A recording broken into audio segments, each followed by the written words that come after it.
রমজান মাসে ভাজা পোড়া খাবারগুলো খেতেই কিন্তু বেশ ভালো লাগে, যদিও এগুলি স্বাস্থ্যের পক্ষে ভালো না। তারপরও ইফতারের টেবিলে কিন্তু বেগুনি ছাড়া চলে না। আসসালামু আলাইকুম, কেমন আছেন সবাই? যে যেখান থেকেই আমার ভিডিওটি দেখছেন সবার জন্য রইল অনেক অনেক শুভেচ্ছা ও ভালোবাসা। তৈরি করার জন্য আমি এখানে 2টি বেগুনকে এই রকম পাতলা পাতলা করে কেটে নিয়েছি। বেগুনগুলো এর চেয়ে বেশি মোটা করা যাবে না। এখন সামান্য লবণ পানি দিয়ে বেগুনগুলোকে ভিজিয়ে রাখবো। এতে করে বেগুনের গায়ে লবণ ঢুকবে, খেতেও কিন্তু বেশ ভালো লাগবে। এখন একটি বোলের মধ্যে 1 কাপ বেসন চেলে নেব।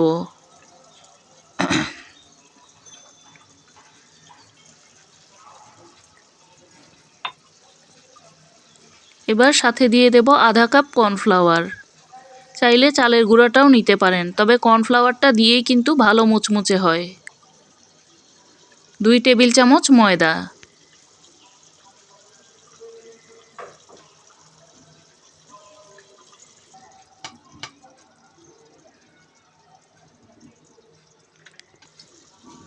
এক চা চামচ লবণ, 1 চা চামচ লাল মরিচের গুঁড়া,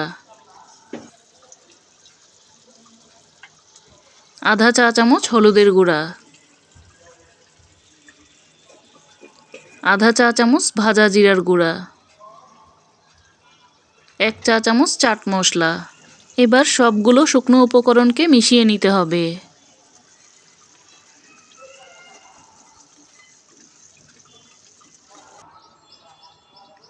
মিশিয়ে নেওয়া হয়ে গেলে দিয়ে দেব আধা চা চামচ রসুন বাটা, আধা চা চামচ আদা বাটা। এবার অল্প অল্প পানি দিয়ে বেসনের গোলাটাকে গুলিয়ে নেব। পানিগুলো কিন্তু একবারে ঢেলে দেওয়া যাবে না, অল্প অল্প করে মিশিয়ে নিতে হবে। আমি 2-3 বারে পানিটা অল্প অল্প করে মিশিয়ে নিচ্ছি।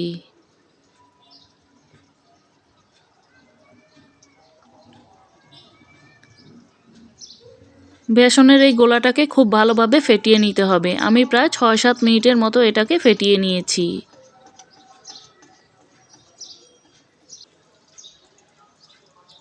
ফেটিয়ে নেওয়ার পর দিয়ে দেব 1 চা চামচ বেকিং পাউডার। বেকিং পাউডারটা দেওয়ার পর এবার খুব ভালোভাবে নাড়াচাড়া দিয়ে মিশিয়ে নিতে হবে। দেখতে অনেকটা ক্রিমের মতো এই রকম হবে। এর চেয়ে বেশি পাতলা করা যাবে না। আমি একটি আঙ্গুল চুবিয়ে দেখাচ্ছি। এবার বেগুনগুলোকে লবণ পানি থেকে তুলে একটি ছাঁকনির মধ্যে রেখে দেব, পানিটা খুব ভালোভাবে ঝরে যাওয়ার জন্য।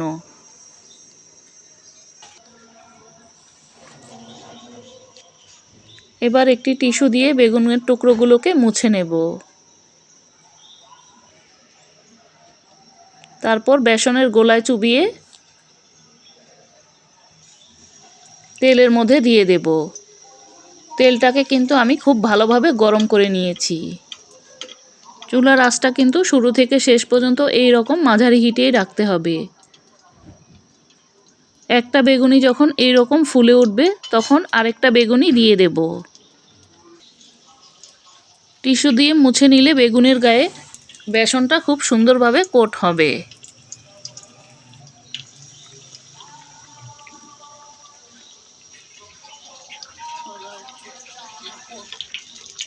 উপর থেকে তেলটা এভাবে দিলে বেগুনিগুলো কিন্তু খুবই ফুলকো ফুলকো হবে। এভাবে আমি সবগুলো বেগুনি ভেজে নেব। একটু সময় নিয়ে 5-7 মিনিটের মতো আমি বেগুনিগুলোকে ভেজে নিয়েছি। ভেজে নেওয়া হয়ে গেলে এবার বেগুনিগুলোকে তুলে নিচ্ছি। তৈরি হয়ে গেল একদম পারফেক্ট ফুলকো ফুলকো মুচমুচে বেগুনি। যাদের বেগুনি ফুলকো ফুলকো আর মুচমুচে হয় না তারা এই রেসিপি ফলো করলে একদম পারফেক্ট ফুলকো ফুলকো মুচমুচে বেগুনি তৈরি করে নিতে পারবেন। বাসায় তৈরি এত মজার বেগুনি কিন্তু দোকানে পাবেন না।